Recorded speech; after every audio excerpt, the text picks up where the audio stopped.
that there as well. Oh, hello. I'm already live and I didn't realize it.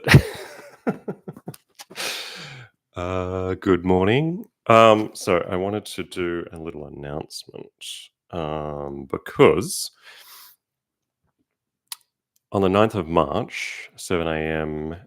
Australian Eastern Standard Time, a small group of us will be doing 1,000 chants for peaceful passing. So this is, we're going to be chanting the Buddhist clear light mantra.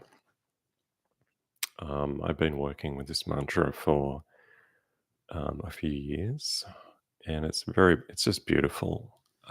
It's quite a lot to say, but once you get into it, it's okay. In fact, I might even post a video about chanting that mantra because it's probably good to have a little practice. Because it goes like this. It goes like this. It goes.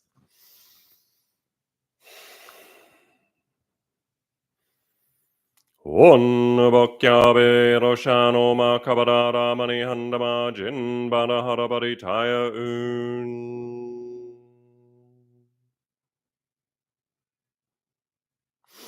And when you chant that a lot, it really a lot happens. It's magic. So we're going to be so traditionally that's chanted. One of the ways that it's chanted is when somebody is passing. Loved ones might chant that for the person who's passing to help them have a good death, to find their way home. And it's a really beautiful way of creating a space for passing, both for the recipient, if you like, and the practitioner, the person chanting it, because it does really create. It can really create a deep space of peace and interconnectedness. So I invite you to join us in that. It's free, and you don't have to chant 1,000 times. You can chant. That would take about 3 hours, which is a long time if you've never chanted. So you can just chant 100 or even like 10. It actually doesn't matter. I'll be doing the 1,000 because that's my job. But you can do as many as you'd like. You could do it for half an hour, which would be maybe 150 chants. That's a pretty long sit if you've never chanted. But what it is, it's really just it's like holding this space for specific people. So if you know somebody who is passing, or you're connected with somebody who is passing, we could put their name into the intentions for the practice, and then we can chant for them, because it is meant to be, the ritual that we're doing is intended to be for specific people, not just everyone, though it is for everyone also at the same time. But by doing it for specific people, and it could be somebody who has passed a long time ago, and that's okay too, because our consciousness reaches through time, and it's all wound up in this, whatever this magic ball is. It's not, we're not distant as we think we are. So it's beautiful to chant for people who have already passed maybe a long time ago, which I'll be doing, in fact. So what was I saying? Yeah, it's a good way to bring in the name of somebody, and by doing that, it creates some magic, real magic. And so that's the purpose, is to chant for some loved ones. And the reason is because it's important as humans that we mark these times, this great transition of life. Oh, you can see my background there, can't you? You can see my washing. It's okay. Yeah, it's important to mark this great transition. It is, and we do it. Of course, we do it in our ways, but we as a society, like I'm talking from a Western, modern perspective, we don't hold space for death in the same way we might have in the past. In fact, we tend to avoid talking about it, but it's really important that we hold space for it because um, it's important for our well-being, for um, our life living. Because if we avoid it and we tuck it away for another day, we're not prepared for it, and we might even feel scared about it, which is normal. But we might feel too scared. We might start feeling too scared.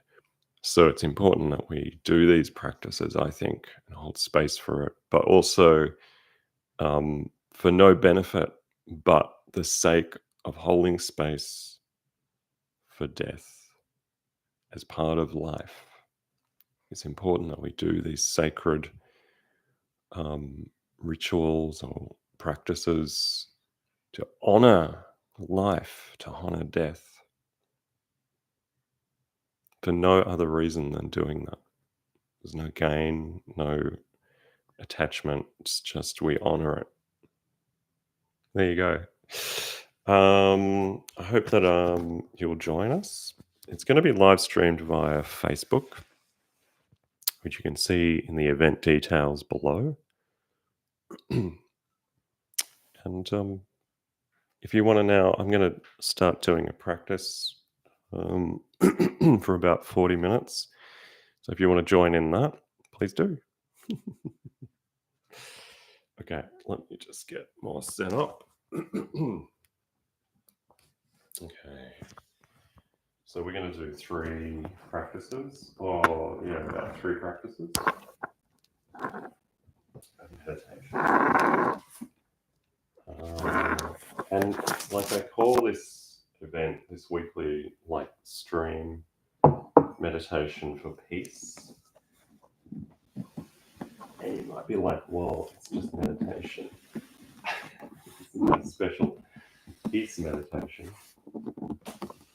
But every meditation can be for peace if we're creating peace in ourselves, because then that peace becomes in us and out into the world, comes out into the world. So I don't like that camera angle.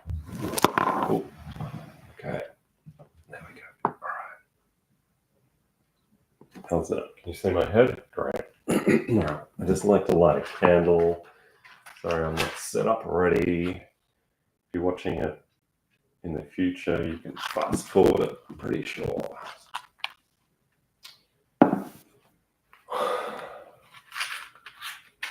And the point of this weekly practice is,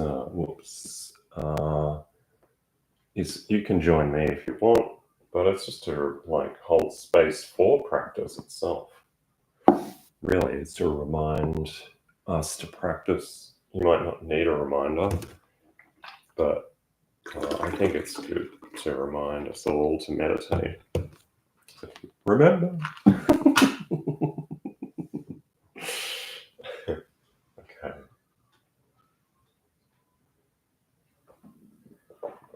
And when you meditate, you need to stay hydrated.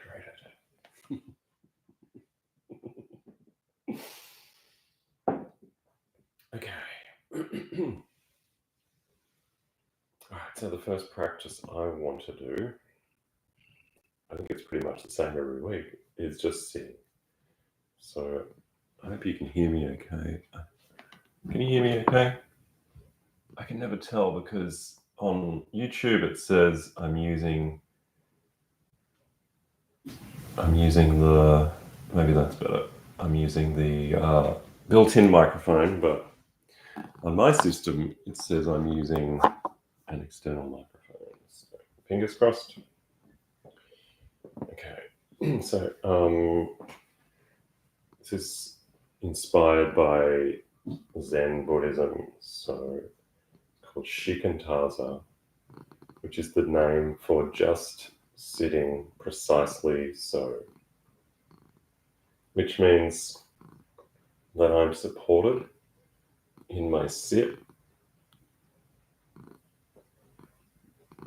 If I like spend my time in a chair, like a wheelchair or something, then I'm not exactly sure what you would do, but you just want to be as active in that um, active, dynamic, supported in that sit as much as possible. So the spine is supported, if that's possible for you. You could use cushions if you want. You don't have to sit like me. You could sit in a chair. And if you find it hard to sit, you could use some cushions to support you. But you don't want to, if you're on the couch, you want to be careful because you don't want to like sit like this. You got to sit up because if you sit like this, it just tells your body mind that it's time to slouch.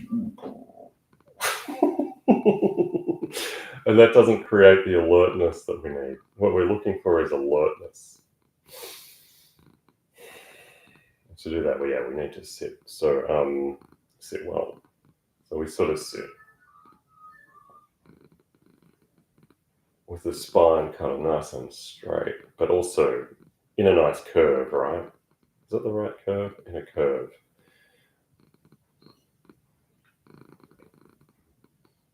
And roll the shoulders back.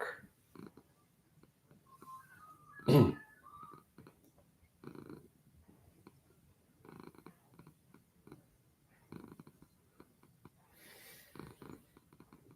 take some nice full breaths and just sigh them out.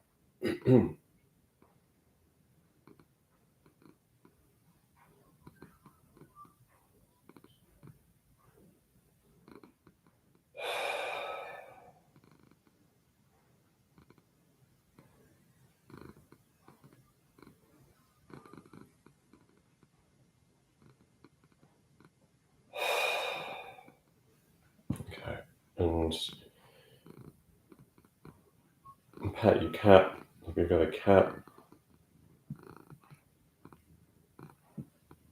and then you put your right hand like that in front of the belly, and then you put your other hand, your left hand, usually your other hand is your left hand, on top, and you put your thumbnails together and make one of those. That's called the cosmic mudra. And you leave your eyes open if you can,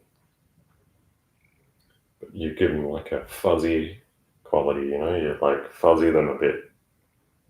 So it's just a soft gaze, and then you just sit.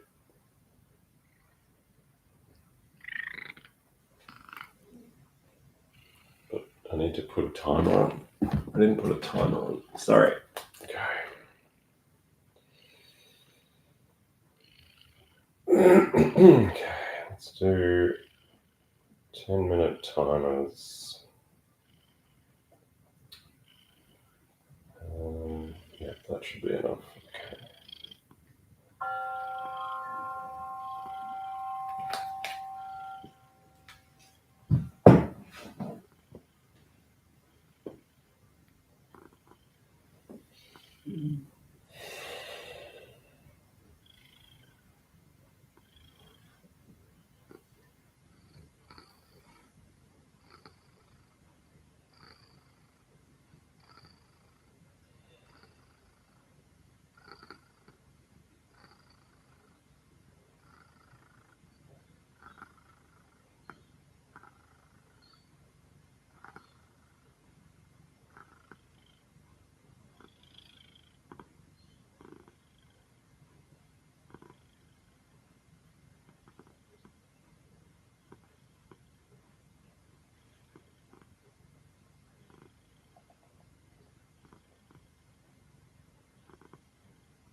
Okay, so I'm going to do some Joshin Kokyu Ho.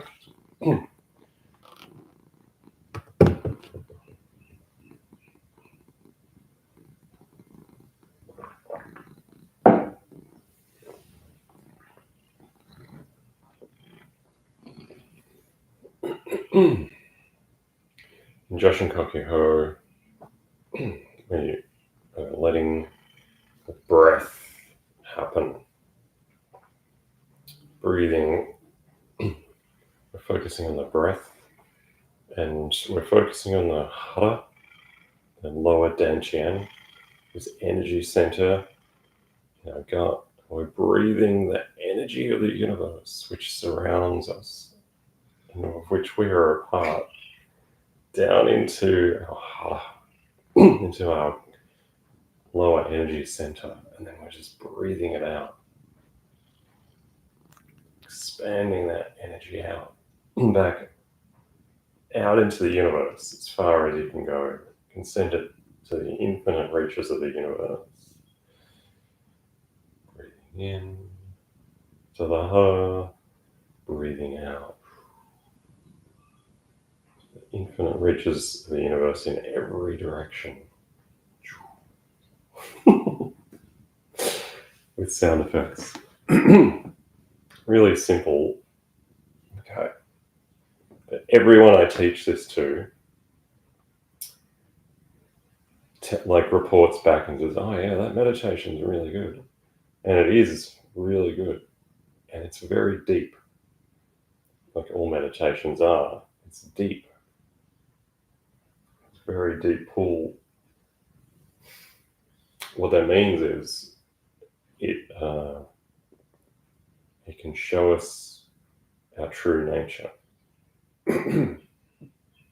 That's pretty good.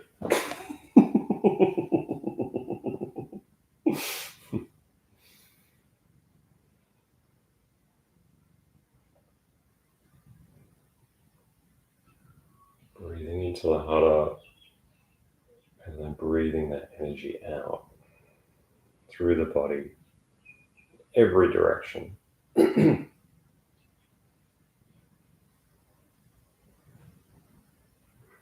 It helps sometimes to just, I like to imagine that I'm turning this hara on to full brightness, just shining it.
Now we move to Seishin Tuitsu. And so Seishin Tuitsu, we're now breathing the energy in through the fingertips, down into the heart, and then back out again.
Okay. Thanks for joining me. If you join later on. Oh, I didn't mean to pull all that hair out of my cat. Okay. Well, have a nice weekend, wild-hearted beings. I see you at the 1,000 Chants. Bye.